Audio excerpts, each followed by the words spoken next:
করে রাখবেন, কারণ কাজে লাগবে। প্রথম হচ্ছে আজকে এই সিএ এবং এনআরসি থেকে বাঁচার কিছু লিগাল এবং ইনলিগাল দুরকম পদ্ধতি,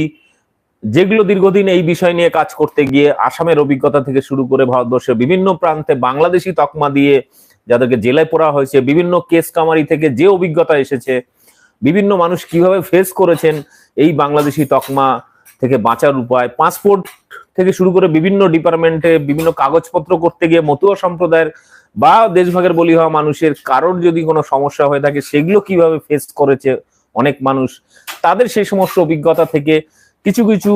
লিগাল এবং ইনলিগাল পদ্ধতি বাঁচার জন্য। এবং সরাসরি আপনাদের কমন একটা ধারণা হতে পারে যে আপনি এখানে জন্মেছেন কিংবা আপনি এখানে বেঁচে আছেন, আপনার যে সমস্ত কাগজপত্র আছে, আপনার যে সমস্ত ডকুমেন্ট আছে,